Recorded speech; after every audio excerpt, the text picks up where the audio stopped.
All right. Good noon, everybody, and welcome back to God Was Here, our study of the life of Christ as recorded in the books of Matthew, Mark, and Luke. We are hitting a milestone in this study. This one has been a pretty long one, probably having something to do with the fact that we're studying 3 books at once. But there's we've finally gotten past that cycle that you keep seeing within the meat of the Gospels. Remember that teaching, then action cycle you tend to see. And we're into a part where we can more accurately, I still don't know if we can do it perfectly, but we can more accurately figure out the timeline of things. So this is going to narrow it down a lot because we're into the very last section of Jesus' life. Normally, we put this within the last week of his life, although we're starting pretty early, so it might not quite be the last week, maybe a couple of weeks, whatever. But we're going to see what happens now at the end. So to kick this off, we'll see Jesus foretelling something. Let's go ahead over into Matthew chapter 20, verses 17 through 19. Matthew 20, 17 through 19. And as Jesus was going up to Jerusalem, see, this is part of the reason we can, concretely say this goes over here and says he's on his way over to Jerusalem. And from the rest of it, it's going to be pretty clear it's around the same time. And as Jesus was going up to Jerusalem, he took the 12 disciples aside, and on the way he said to them, "See, we are going up to Jerusalem, and the Son of Man will be delivered over to the chief priests and scribes, and they will condemn him to death and deliver him over to the Gentiles to be mocked and flogged and crucified. And he will be raised on the 3rd day." Now, this is not something new. We've already seen multiple times Jesus claiming that he would die and then later he would be resurrected. I think in Matthew's account, the first time we saw that was in Matthew chapter 16. That's the famous place where Peter tries to take him aside and say, "No, that's not what's going to happen." And Jesus has to condemn him and say, "Yes, that's precisely what's going to happen." So he's been saying this consistently, and that's important to remember when you think about events later on. I noticed, for example, with the Apostle Thomas, people tend to go to extremes with Thomas. Either A, the conclusion they'll come to with the famous doubting Thomas story is that, well, you should never doubt under any circumstances ever. And that's not true. The Bible commends people for checking up on things to make sure that what's being said is true. And then sometimes people will go completely the other direction and say Thomas did absolutely nothing wrong whatsoever. And again, that's not really what the Bible says. There's a reason Jesus, it's not a hard correction, but he does make a slight correction to Thomas when he says, "Have you believed because you have seen? Blessed are those who have not seen and have believed." And the reason why there is that correction at all is because Thomas had what he needed. He was demanding more. You remember Thomas said, "I'm not going to believe unless I see the holes in the palms of his hands or in his sides." But Jesus had already confirmed that he was going to rise from the dead in 2 ways. One, he made the claim he was going to rise from the dead. Okay? Now that alone's not enough. Anybody can claim that, but then he also confirmed it through miracle working. If you're working miracles, it's pretty clear you're coming from God. So if you say something like, "I'm going to rise from the dead," then that's enough evidence to believe it. That's the problem with Thomas. So he's been saying this the whole time, and I want to point this out just because the apostles never really get it until after it happens. But don't ever think it's because Jesus didn't tell them that's what was going to happen. All right, let's continue on here. By the way, if you want to see the parallels on that last section, that was Mark chapter 10, verses 32 through 34, and Luke 18, 31 through 34. For our next one, let's go ahead over to Luke. As far as I can tell, Luke is the only one that records this, but he also has it happening on the way down to Jerusalem. So let's go ahead and read Luke 17, 11 through 19. This is one of these weird places because you think, wasn't that last one just in Luke 18? Yeah, we have to kind of it was never meant to be chronological, so we kind of have to put it in places, and I think this one is happening on the way down to Jerusalem at the same time. On the way to Jerusalem, this is Luke 17:11. On the way to Jerusalem, he was passing along between Samaria and Galilee. And he entered a village. He was met by 10 lepers who stood at a distance, and lifting up their voices, saying, Jesus, Master, have mercy on us. When he saw them, he said to them, Go and show yourselves to the priests. And they went back and they were cleansed. Then one of them, when he saw he was healed, turned back, praising God with a loud voice. And he fell on his face at Jesus' feet, giving him thanks. Now he was a Samaritan. Then Jesus answered, Were not 10 cleansed? Where are the 9? Was no one found to return and give praise to God except this foreigner? And he said to him, Rise and go your way. Your faith has made you well. Okay. There's a couple of interesting subtle things happening over here. Jesus is in this region. He's up at Galilee, but pretty close to Samaria. And it says that 10 leapers come. I guess that means people that jump. My wife got me 10 of those for Christmas one year. Leapers. I'm not sure what the deal with that is. Oh, I'm sorry, lepers, big cats. That's what we're coming. Okay, 10 of them show up, and they say, Jesus, Master, have mercy on us. That phrasing is interesting because it's very similar to something I think we're going to be able to get to as well today. So just kind of keep that in mind, that the phrase they say when Jesus comes is, Jesus, Master, have mercy on us. That's really where I want to focus in on. And he said, Go and show yourselves to the priests. The Bible doesn't give us much detail about how these 10 lepers were cleansed of being panthers.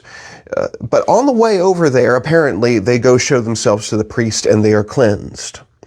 Now, this is pretty consistent with Old Testament law. Remember, Jesus said, I did not come to abolish, destroy. I like the word break just for our modern idea of it. The law. I did not come to break the law, but to fulfill it. So when you see Jesus acting in the New Testament, he is still always fully within his rights under Old Testament law. A lot of people don't get this about him, but think about everything we've seen so far, the criticisms that come towards Jesus concerning the law. You know, why do your disciples pluck grain to eat on the Sabbath? But here's the thing, that's not actually breaking Old Testament law. It was breaking the tradition of the Jewish elite at that time. Jesus never broke the Old Testament law during his time, nor did he encourage anybody to do so. It was only after his death and resurrection, which fulfilled the Old Testament law, that we see some of the restrictions of the Old Testament law being lifted. The two biggest examples being the dietary restrictions and circumcision. But Jesus he followed that Old Testament law perfectly as well.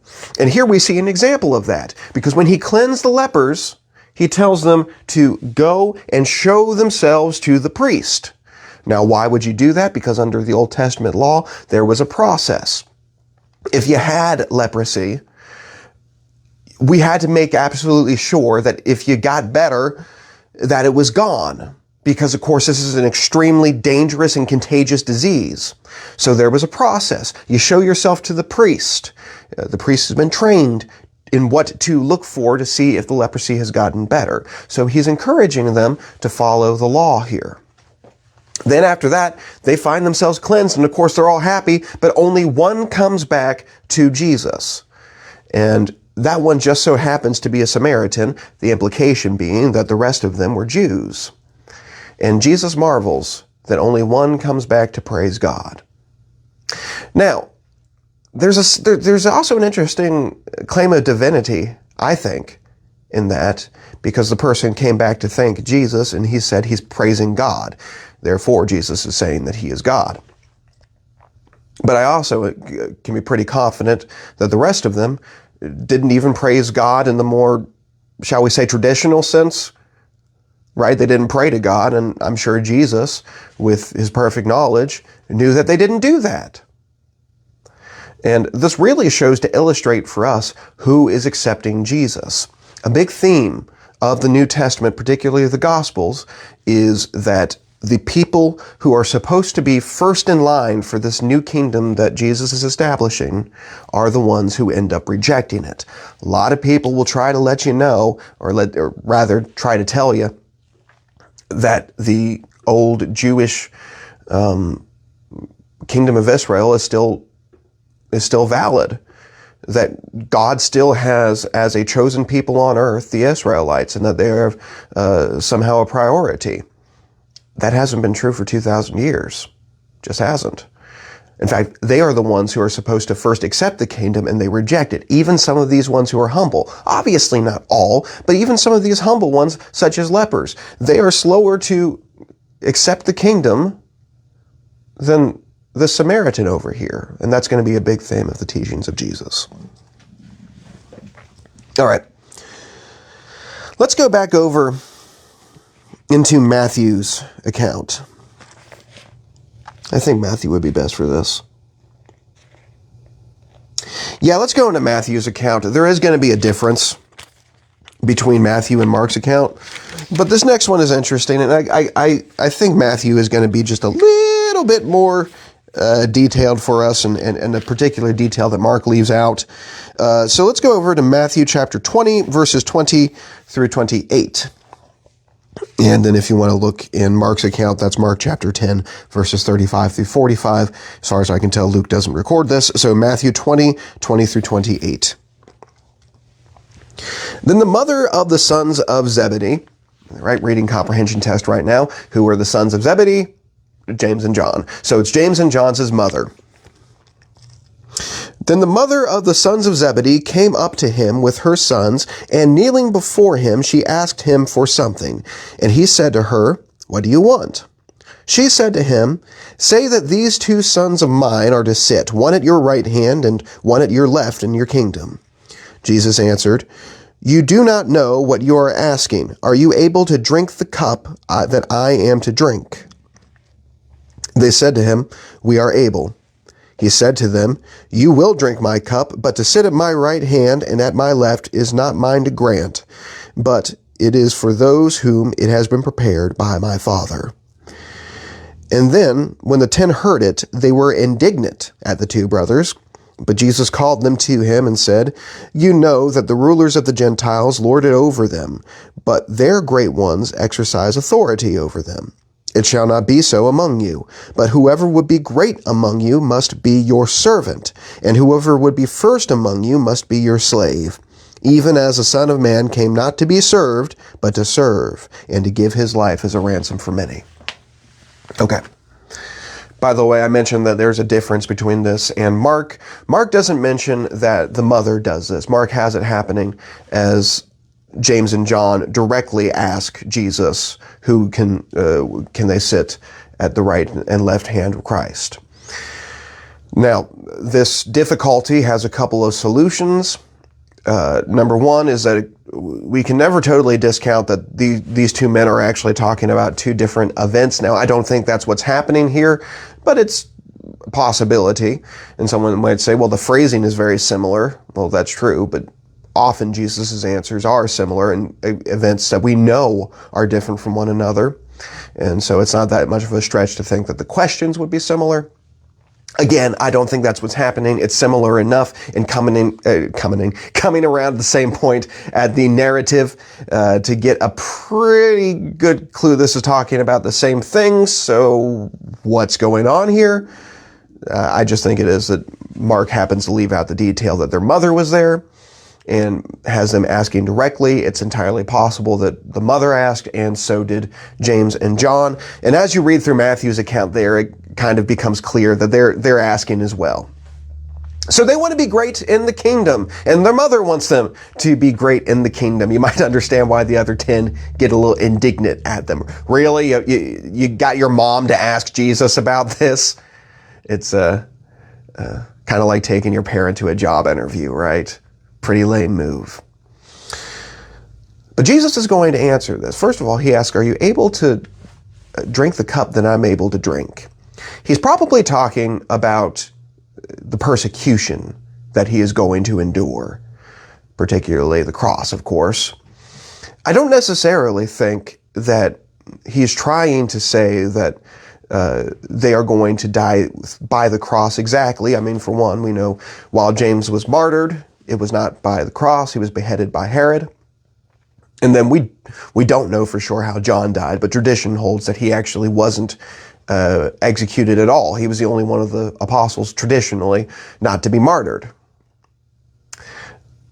But they both have to deal with persecution. So when he says you indeed will drink that cup, he's probably talking about that. But then he gives one of the great teachings here.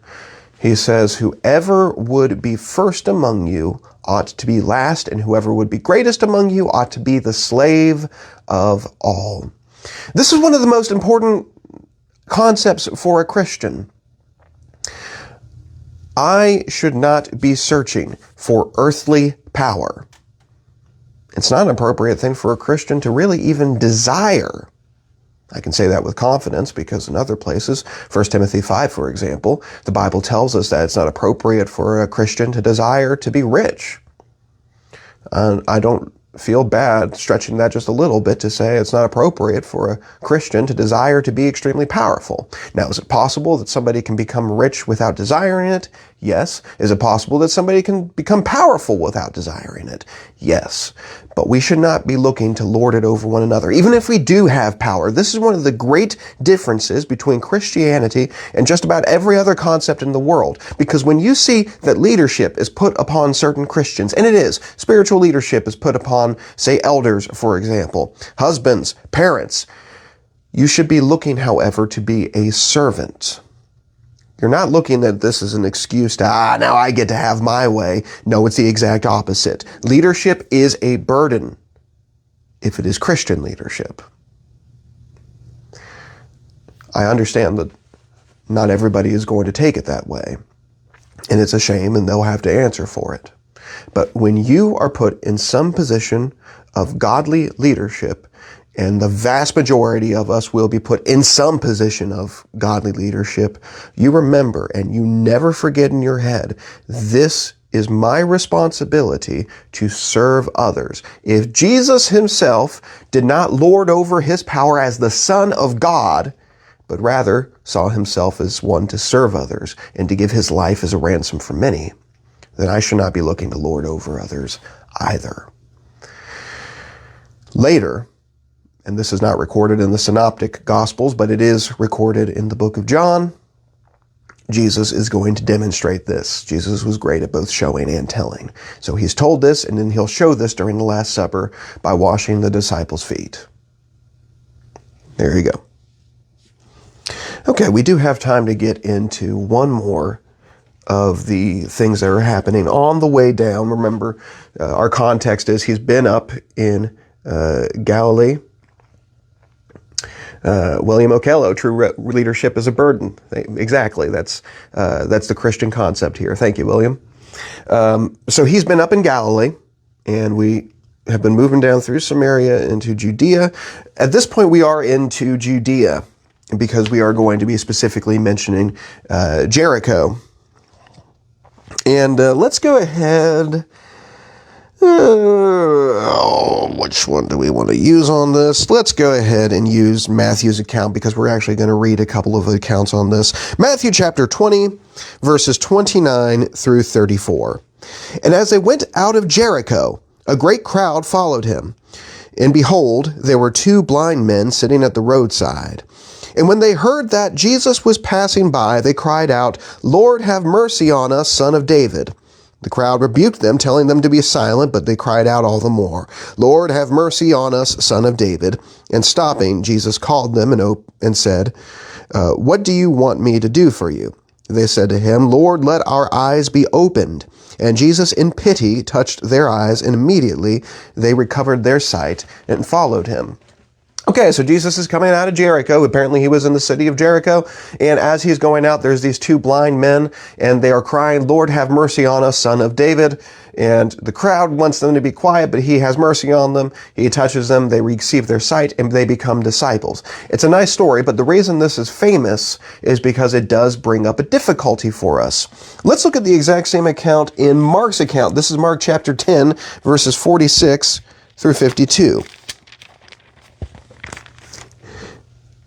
And they came to Jericho, and as he was leaving Jericho with his disciples and a great crowd, Bartimaeus, a blind beggar, the son of Timaeus, was sitting by the roadside. And when he heard that it was Jesus of Nazareth, he began to cry out and say, "Jesus, Son of David, have mercy on me." And many rebuked him, telling him to be silent, but he cried out all the more, "Son of David, have mercy on me." Jesus stopped and said, "Call him." And they called the blind man, saying to him, "Take heart, get up, he is calling you." And throwing off his cloak, he sprang up and said to Jesus, and Jesus said to him, and came to Jesus. And Jesus said to him, "What do you want me to do for you?" And the blind man said to him, "Rabbi, let me recover my sight." And Jesus said to him, "Go your way, your faith has made you well." And immediately he received his sight and followed him on his way. Now, you might have noticed a couple of differences in Mark's account here. It's a little bit more detailed, a little bit. It gives a specific name here. We just saw two blind men here, but here we have blind Bartimaeus. And there's a little more dialogue. Mostly the same, but the one problem you might have noticed is that Matthew says two, and Mark only has one blind man here, Bartimaeus. Let's add a layer of complexity to this. Luke chapter 18, verse 35.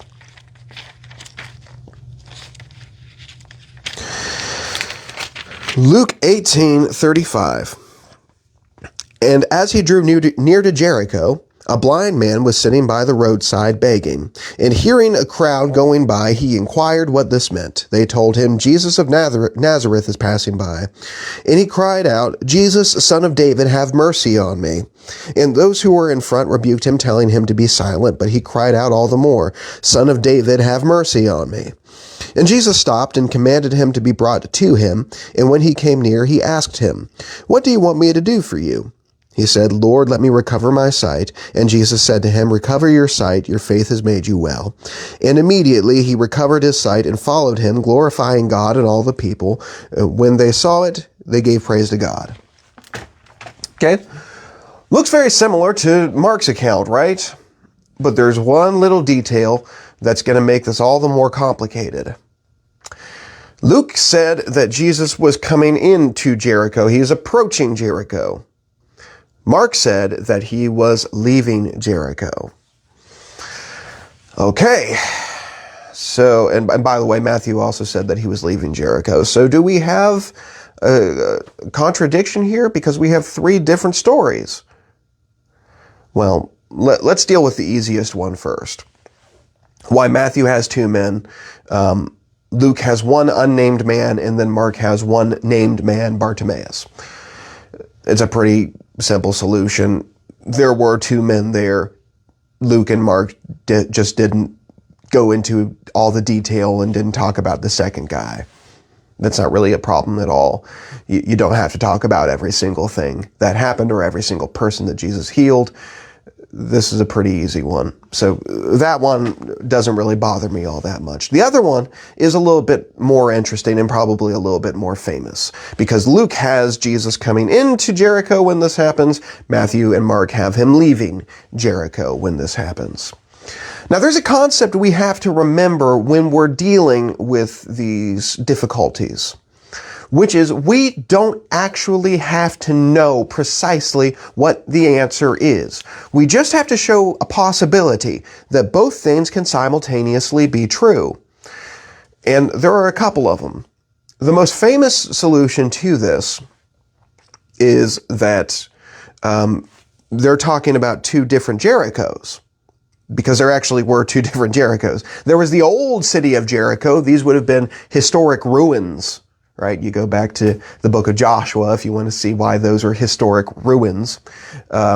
But then you have a modern city of Jericho that happens to be right next to it. So it's possible for somebody to be leaving the old city of Jericho and coming into the new city, or maybe it was the other way around. I don't quite remember. Doesn't particularly matter. But you can be leaving one and coming into another, and therefore both can be simultaneously true. That's the famous one. Here's my solution to it. I actually think that these are two separate events that are being talked about here. Well, why on earth are Mark and Luke so extremely similar then? I think the answer is that because Bartimaeus and the other guy that Matthew mentions heard what happened on the way into Jericho,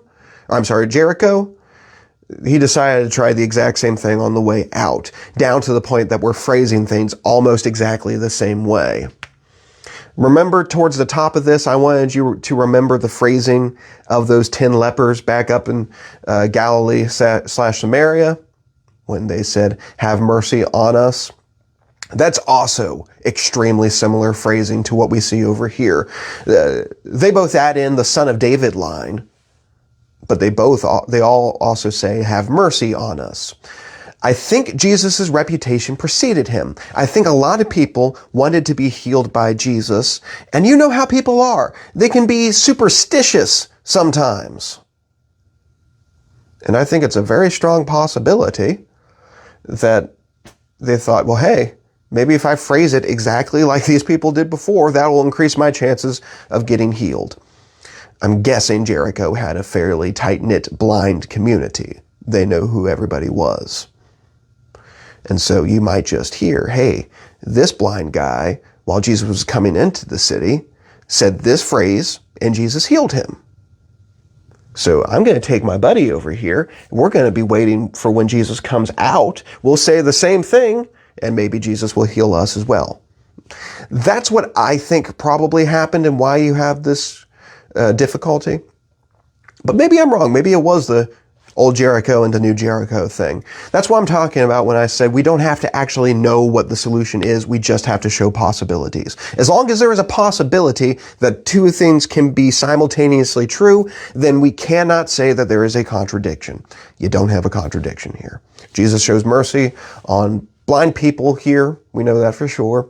And another important detail is recognition of him being son of David.